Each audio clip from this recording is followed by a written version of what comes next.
আজি নলবাৰী জুবিন অনুৰাগীসকল ওলাই আহিছে। আমাৰ প্ৰাণৰ শিল্পী জুবিন গাৰ্গৰ মৃত্যুৰ পিছত যি ধৰণৰ মানুহৰ মাজত দুখ বেজাৰ আছিল, সেই বেজাৰৰ পিছত এছাম লোকে ইয়াক ৰাজনীতি কৰিবলৈ বিচাৰিছিল।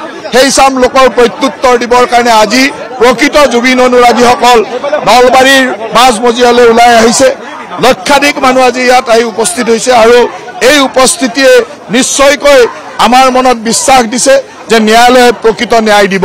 ন্যায়ালয়ৰ ন্যায়ৰ কাৰণে আমি সকলোৱে অপেক্ষা কৰি আছো আৰু প্ৰকৃত ন্যায় যাতে জুবিন গাৰ্গ ডাঙৰীয়াই পায়। আৰু আমাৰ ৰাইজে বিচাৰিছে যে যিসকল লোক জীৱনকালত কেতিয়াও জুবিনৰ অনুৰাগী নাছিলে, তেওঁলোকে অকল মৃত্যুৰ পিছত ৰাজনীতি কৰিবৰ কাৰণে যাতে জুবিনৰ অনুৰাগী নহয়। জুবিনৰ প্ৰকৃত অনুৰাগী হ'ল লক্ষাধিক এই নলবাৰীবাসী ৰাইজ, এই নলবাৰীত ওলাই অহা হিলদল ভাঙি ওলাই অহা ৰাইজ, এইসকলে জুবিনৰ প্ৰকৃত অনুৰাগী।